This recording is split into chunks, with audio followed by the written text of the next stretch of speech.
Nestled in the majestic hills of Normal, Alabama, adjacent to the Rocket City of Huntsville. Bulldog Nation, it's Student Appreciation Day and also the last home game of the season. Let's get started with On the Hill Live. Live from Lewis Cruz Stadium on the campus of Alabama A&M University, this is On the Hill, live with Dr. Paul A. Bryant.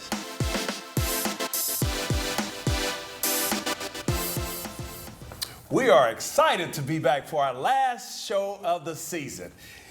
Broadcasting here in the studio. In the studio. Yeah, I'm your host, Athletic Director, Dr. Paul A. Bryant. And I'm your co-host, Ty Floyd. And like A.D. Bryant said, it's our last broadcast of the season, and man, has it been a great season. It has been a great season. You know what? I have to say, I appreciate having a co-host. This year has been great. Wow, yeah, I appreciate being here. Thank you for the opportunity. What was your favorite memory? I think the favorite was the tailgate show. At homecoming. Yeah, when we had the food. Oh, the food, yeah. The food was good. That food was delicious. But we're going to get started. So today, we have joining us, he protects the campus. He's one of the main guys that actually make things happen on campus. I call him all the time. Please join me in welcoming Chief Montrez Payton. Thank you. Thank you for having me, AD. No, I appreciate you. Thank you for being here. You Absolutely. know, it's interesting. You've been on the Hill and you've done some great things. Tell us, how long have you actually been on the Hill? Well, I've actually been on the Hill a little over 7 years now. But I've been formally serving in the capacity of Chief of Police about 3 years now. So it's exciting. It's an exciting time to be a Bulldog, definitely. It is. Yes. So what safety measures are most essential to keeping our students and our campus, our faculty and staff safe? Well, safety is obviously a huge topic of conversation today. There's so many things going on campus or just in everyday life. But the main part is you got to have good personnel and good staff around you to do the things necessary to support the campus community. And I think we have a phenomenal team. Our department is top notch. I couldn't be prouder of the guys and gals that I serve with. And that helped us have an amazing and safe homecoming, which we're truly excited about and happy about. You know, you mentioned homecoming. We had no incidents. And you know what? I was, you know, you read some of the things that's going on around the country and homecoming and just different things. You all kept our campus safe. Tell us, unpack that a little bit. Tell us some of the things that you did to make that happen. Well, I mean, we were definitely extremely fortunate because, like you said, it's so much going on. We're seeing it every single day with some of our sister institutions and things like that. And so we had to really take a wide view of everything. We've been planning since last year. All our plans go from year to year. And so a lot of that is, like I said, our staff bringing on extra support. We had officers from throughout the state who came to support our homecoming. We had surveillance cameras in tailgate. We had four-wheelers to respond to the calls for service in an efficient manner. We had the city's support, Huntsville City. We had Madison County support. And so it takes a lot of moving parts to pull off a huge and safe event such as that. Yes.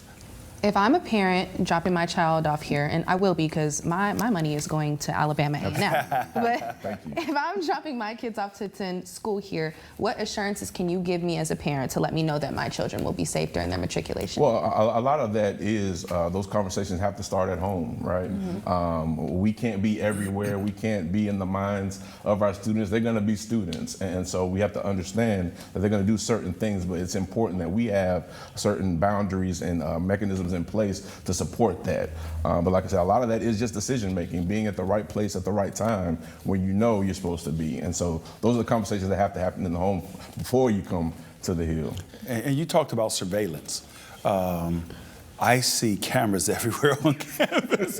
How many cameras are on campus? There are hundreds. Hundreds of cameras, yeah. Wow, and I do know there's a special agent on campus. Yes. Now, I heard something like Agent Zero. Okay. That's like top notch. Hey, tell us about Agent Zero. Well, Agent Zero is by far the most popular officer we have in the building. Wow. The campus community has ingratiated him into the space. He is our K-9 officer.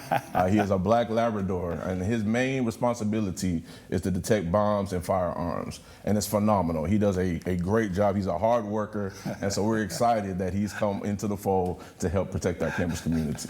Good. What is your day-to-day like? There's no day the same. Every day is different, and I think Yeah. that's what makes the job so enjoyable, because it's never the same. Every day brings its own challenges, opportunities, thrills, laughs, all those things. And so that's what makes policing exciting. And so I thoroughly enjoy it, especially being up here on the Hill. You know, I know what your job entails. I know some of the investigations that you have to do, Yes. and I know we have a special unit. Can you talk about that unit?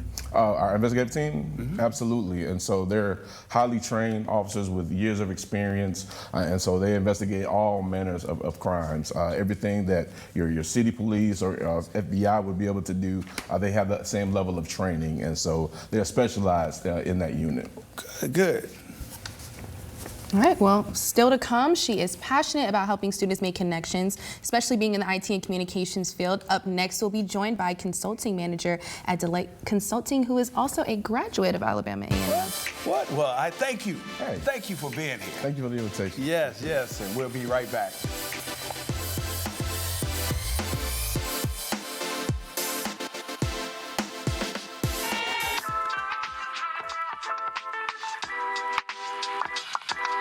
Greetings, Bulldog Nation. In 2025, Alabama Agricultural and Mechanical University will celebrate 150 years. As we approach this sesquicentennial milestone, our time has come. As a moment when our campus is growing, enrollment is surging, and research and academic programs are reaching new heights, the world is seeking the kind of diverse, driven, talented leaders who has always defined Alabama A&M. It's our time to celebrate our rich heritage and reimagine a bold future for Alabama A&M. It's our time to step forward and embrace a pivotal role in the future of our city, our state, and our nation. Together, we will light the way forward and spark new possibilities by elevating and energizing a growing destination campus, equipping our researchers, faculty, and professionals of the future with the latest in STEM tools and technology, and empowering scholars ready to lead and serve on a new scale. And it all starts with your support. The next chapter is ours to write. And as we prepare for 2025, you can get involved now. And I ask each of you to answer the call of this institution where service is sovereignty by helping us light the way for the celebration of 150 years of Alabama Agricultural and Mechanical University. Go Bulldogs.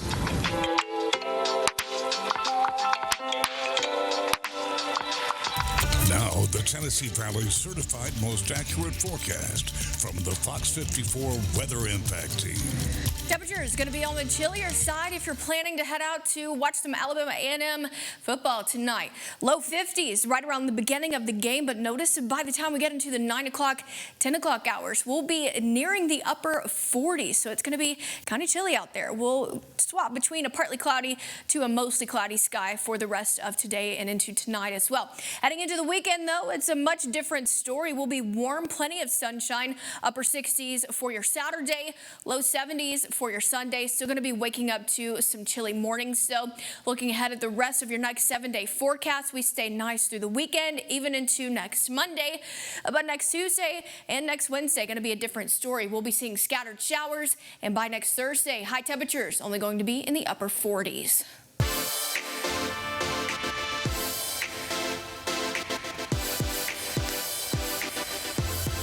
Welcome back to On the Hill Live. She is a consulting manager at Deloitte Consulting and a graduate of Alabama A&M University. Joining us now is Mrs. Siobhan Kamek. Welcome to the show. Thank you so much. I'm excited to be here. Yes, we're excited that you're here. You know, when you were on the Hill,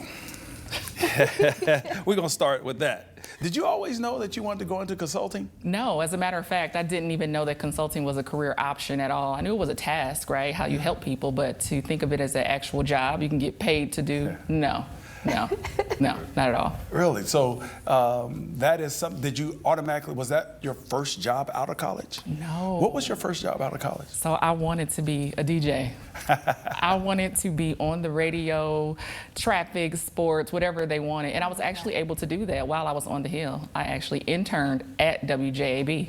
I love that. Yeah. So did you have like a hip hop show? Like what were you doing? Because I have to know. What was your DJ name? What was your set name, all of that? Okay, since we're all family, I'll tell you. So I was actually 1/3 of a morning show. Wow. Yeah, and 2 gentlemen and myself, so you can about imagine how that went. My name was Heavy Chevy. Don't think too hard about it. Okay. No, I love it. I love it. A.D. Bryant cracks up all the time when I tell him that when I was an undergrad, I also was a DJ, and my show was called The Happy Hour. My name was DJ Mai Tai. He thinks that's hilarious. Oh. So we have a coach, Coach Mai, and then he brought Ty. So it was Coach Mai Tai and Coach Heavy Chevy. Okay, great.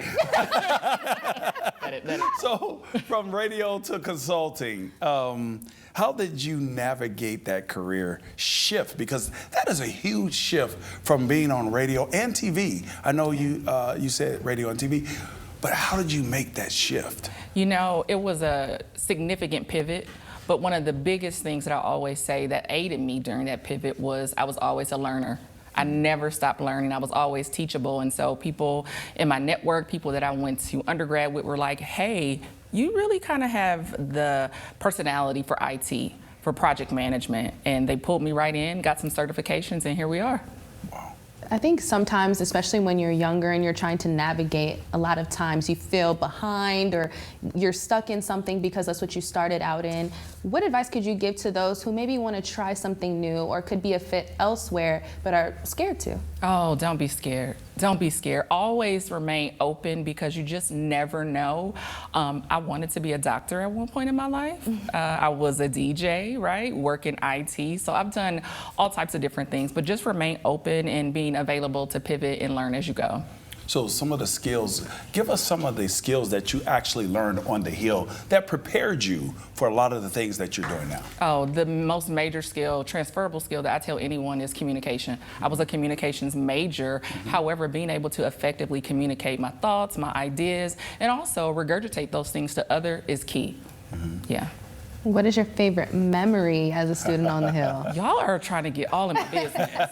We want to know everything. Oh my goodness, my favorite memory, if I had to nail it down to one, I feel bad because we had the captain on before me, but there was a time when the boys used to break into the girls' dorm. Chief, I apologize. They would break in a fun way, and so we would break into the boys' dorms. And so, yeah, the Hill was not co-ed when I was there. Yeah, well, we're going to leave that topic right there. But, you know, I know that I've seen some of your work, particularly with our athletes, student athletes, and you have done something with our student athletes, particularly our women's basketball team.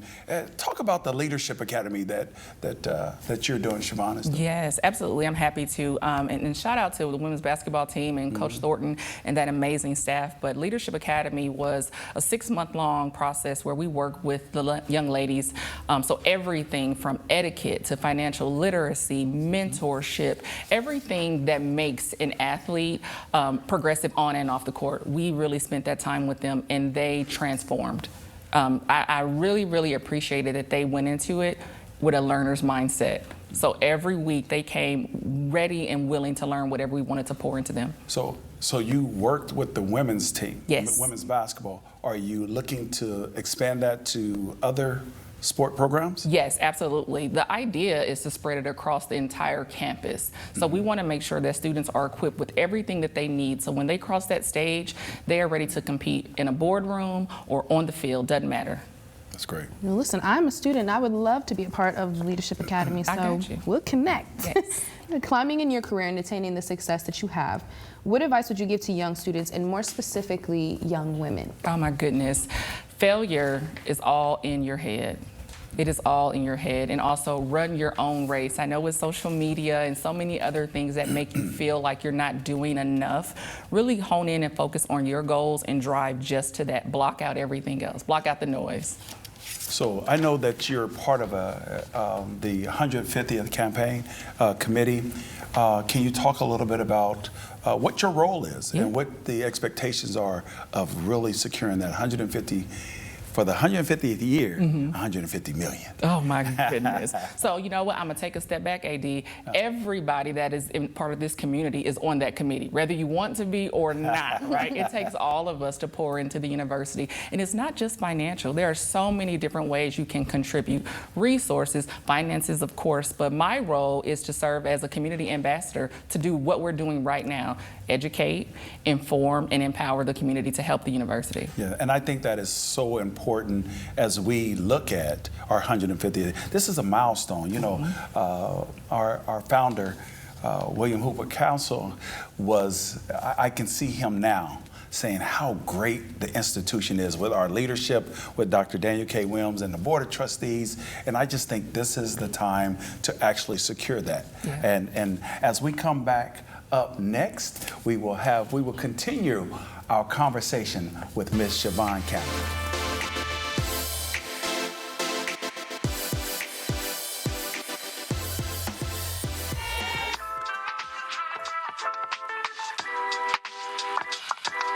Greetings, Bulldog Nation.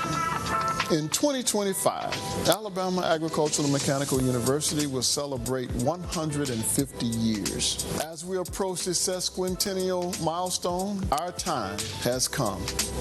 As a moment when our campus is growing, enrollment is surging, and research and academic programs are reaching new heights, the world is seeking the kind of diverse, driven, talented leaders who has always defined Alabama A&M.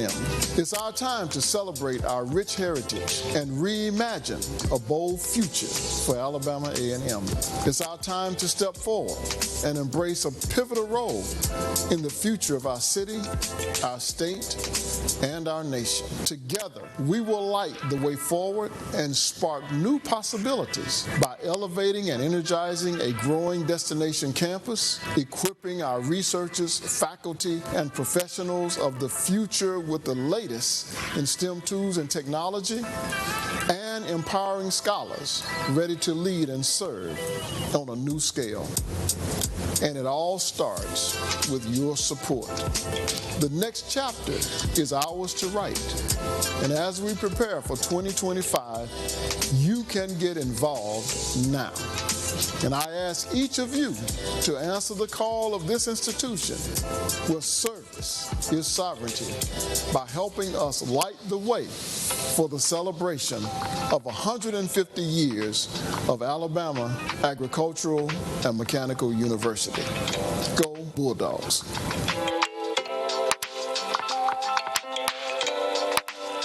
Now, the Tennessee Valley's certified most accurate forecast from the Fox 54 Weather Impact Team. Temperature is going to be on the chillier side if you're planning to head out to watch some Alabama A&M football tonight. Low 50s right around the beginning of the game, but notice by the time we get into the 9 o'clock, 10 o'clock hours, we'll be nearing the upper 40s, so it's going to be kind of chilly out there. We'll swap between a partly cloudy to a mostly cloudy sky for the rest of today and into tonight as well. Heading into the weekend, though, it's a much different story. We'll be warm, plenty of sunshine, upper 60s for your Saturday, low 70s for your Sunday. Still going to be waking up to some chilly mornings. So looking ahead at the rest of your next 7-day forecast, we stay nice through the weekend, even into next Monday. But next Tuesday and next Wednesday going to be a different story. We'll be seeing scattered showers, and by next Thursday, high temperatures only going to be in the upper 40s.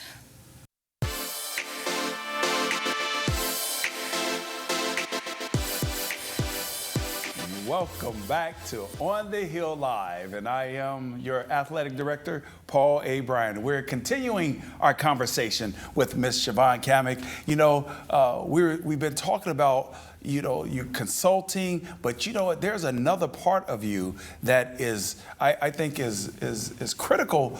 Not only to the world, but you have helped student athletes and students at Alabama A&M. Let's talk about Let's Eat.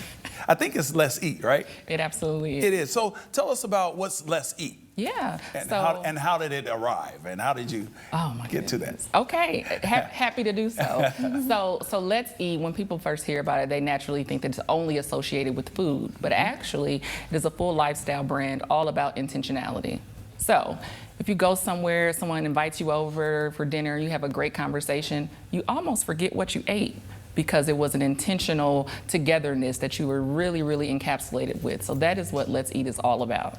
Okay. And so you've written how many books? One. One book, okay. And talk about your book and some of the things that are in there. Yeah, absolutely. So Let's Eat is, and it is available, hard copy and soft copy, but Let's Eat is not just a cookbook, it's a journal. There's plenty of blank spaces because I have my recipes, but I want you to make it your own. So I leave space for you to jot in what you took out or what you added, but also you'll get little stories and nuggets about the recipes, why they're important to me. So something as elaborate as shrimp and grits and something as basic as oatmeal. It's all in there.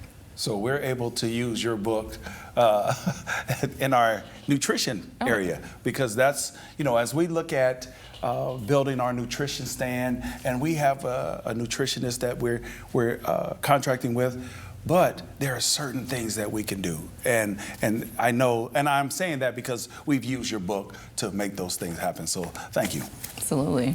How important is it to just embody the mindset of becoming who you want to become and do the things that you want to do? Because just by looking at you and being able to know a lot about what you've done, I could tell that you put in the legwork to get to where you are now. There is a journey, right? Yeah. There is a testimony behind all of this, but I've always been very sure of myself that I knew where I was at any given moment wasn't where I was always going to be. And I have a mantra: every year I want to get better. Every year I want to read something new, learn something new, taste something new, meet someone new. And so that kind of keeps me going, so I'm never complacent. My kids think it's hilarious. They're like, slow down, but I can't. I just can't. Yeah, but that's the mindset. You said mindset. And as we look at our student athletes, and we're wanting them to be successful, and we always talk about mindset. Can you unpack that? Absolutely. Having a winner's mindset, right? Right? You know, AD, you're in the sports, so you know. You have to almost train yourself to not know anything other than greatness. Everything you do has to be exceptional at all times. And what that does, you start to hold yourself accountable before anyone else can. And it really just drives you and it pushes you every single day, especially when you're at your lowest.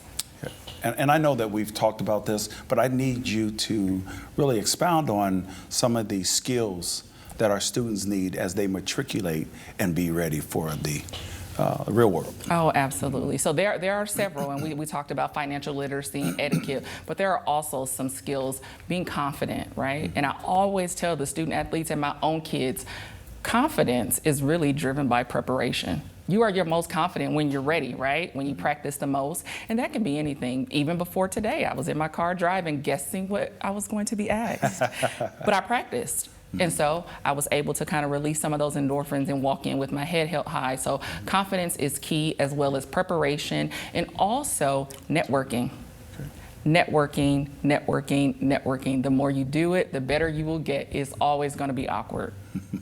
Emphasis on networking. Absolutely. I know that's Absolutely. right. I know that's right.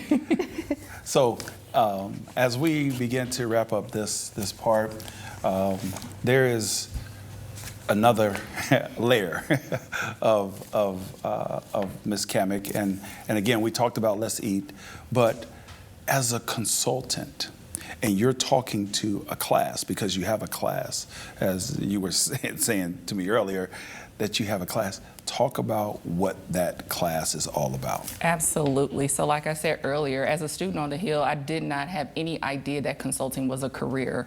So now that I've been in this industry for quite some time, I knew that I had to make sure that the students at A&M and other schools were getting what I didn't get. So we teach a class every single Monday night, and it focuses on the importance and the core skills of consulting. So our students, they sit a semester long, 3 hours, and they soak up all of the knowledge. But really what it is problem solving, effective communication, strategic thinking, things that people assume students naturally know.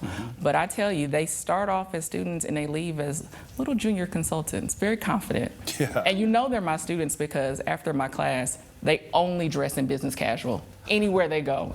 So you know they're mine if you see them. Yeah, I've several of our student athletes have taken your class, and that's why I know a lot of what's going on, because they have taken the class, and that's what they talk about. They have to be business casual. Absolutely. But we want to thank you again for being on the show, and be ready for this game that we have tonight. It's going to be a good one. It is going to be a good one. We're going to take on that school in Louisiana. I want to just say the G. Grambling State University. Here's some game things. I tell you, I really don't like talking about them, but I will. It's Grambling. I used to be the AD there. So anyway, the game tonight is at 7 o'clock. Be here at the Lewis Cruz Stadium, and tickets are available and may only be purchased at the AMU Event Center or T.E. Elmore Gymnasium. Also, for game day parking, you must download the Clutch app to pay for parking. You may find out more about the Clutch app on aamusports.com. Don't forget, our Lewis Cruz Stadium has a clear bag policy, and it will be strictly enforced. As mentioned, this is the last home game of the season, but to ensure you stay up to date with our other athletic programs, we have a lot of great content. Make sure to follow us on social media, Instagram, X, and YouTube. Just search for AAMU Athletics. You know, it has been a wonderful show this year. You see, we have several of our interns, our staff, but who's missing? We have Ruben Perez, we have Miss Abby, Miss Georgia, Miss Crystal, but these are students, and you know, I have a couple of staff members here, but these are the people that actually did the show, and we are so thankful for them. They have done a fantastic job. Y'all know I appreciate you, but and we can't do it without our students. When you look at game day management, when you look at fan engagement, it is done by our students, and that's what we stay student-centered, and we just have to say thank you. All of our sponsors. We had Dapper Dude, we've had Bo's Famous Wings, we have Bojangles, you name it. And Miss Ty, again, I have to thank you for being my co-host. You have been fantastic. Oh, thanks for having me, AD Bryant. I'm super grateful, and I would like to say a very special thank you to our woman behind the scenes, Miss LaToya Clemens.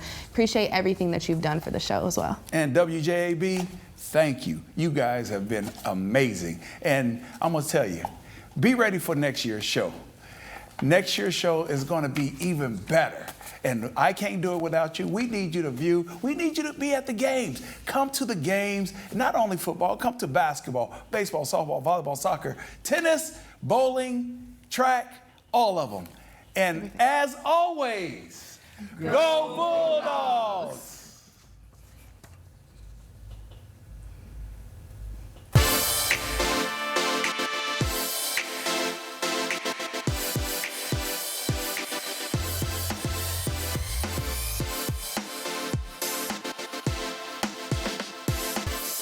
Thanks for watching this edition of On the Hill Live with Dr. Paul A. Bryant.